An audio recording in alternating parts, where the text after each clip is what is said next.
പ്രൈസലോട് ഒരു ദിവസം കൂടി കർത്താവിൻ്റെ തിരുവചനം പറയാൻ കഴിഞ്ഞതിൽ കർത്താവിനെ സ്തുതിക്കുന്നു, മഹത്വപ്പെടുത്തുന്നു.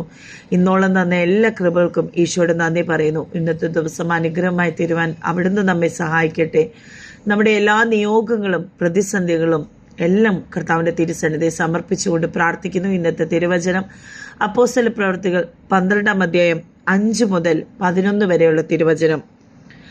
പത്രോസിനെ തടവിൽ സൂക്ഷിച്ചു വരുമ്പോൾ സഭ ശ്രദ്ധയോടെ അവന് വേണ്ടി ദൈവത്തോട് പ്രാർത്ഥന കഴിച്ചു പോന്നു. ഹെരോദാവ് അവനെ ജനത്തിന്റെ മുമ്പിൽ നിർത്തുവാൻ ഭാവിച്ചതിന്റെ തലേ രാത്രിയിൽ പത്രോസ് 2 ചങ്ങലയിൽ ബന്ധിക്കപ്പെട്ടവനായി 2 പടയാളികളുടെ നടുവിൽ ഉറങ്ങുകയായിരുന്നു. വാതിലിന്റെ മുമ്പിൽ കാവൽക്കാർ കാരാഗ്രഹം കാത്തുകൊണ്ടിരുന്നു. പെട്ടെന്ന് കർത്താവിന്റെ ദൂതൻ അവിടെ പ്രത്യക്ഷനായി. അറയിൽ ഒരു വെളിച്ചം പ്രകാശിച്ചു.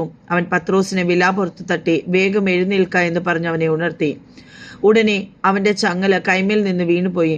ദൂതൻ അവനോട് അരകെട്ടി ചെരുപ്പിട്ട് മുറുക്കുക എന്ന് പറഞ്ഞു. അവൻ അങ്ങനെ ചെയ്തു. നിന്റെ വസ്ത്രം പുതച്ച് എന്റെ പിന്നാലെ വരിക എന്ന് പറഞ്ഞു. അവൻ പിന്നാലെ ചെന്നു. ദൂതൻ മുഖാന്തരം സംഭവിച്ചത് വാസ്തവമെന്നറിയാതെ താൻ ഒരു ദർശനം കാണുന്നു എന്ന് നിരൂപിച്ചു. അവർ 1-ാം കാവലും 2-ാമത്തേതും കടന്ന് പട്ടണത്തിൽ ചെല്ലുന്ന ഇരുമ്പ് വാതിൽക്കലെത്തി. അതവർക്ക് സ്വതവേ തുറന്നു. അവ പുറത്തിറങ്ങി ഒരു തെരുവ് കടന്നു. ഉടനെ ദൂതൻ അവനെ വിട്ടുപോയി.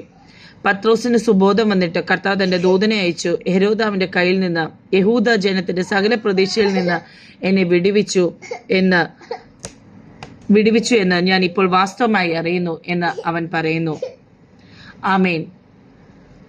ഏത് പ്രതിസന്ധിയിലും കർത്താവിനോട് ആവശ്യപ്പെടുന്ന, കർത്താവിനോട് പ്രാർത്ഥിക്കുന്ന വിഷയങ്ങളുടെ മേൽ ദൈവം ഇടപെടും.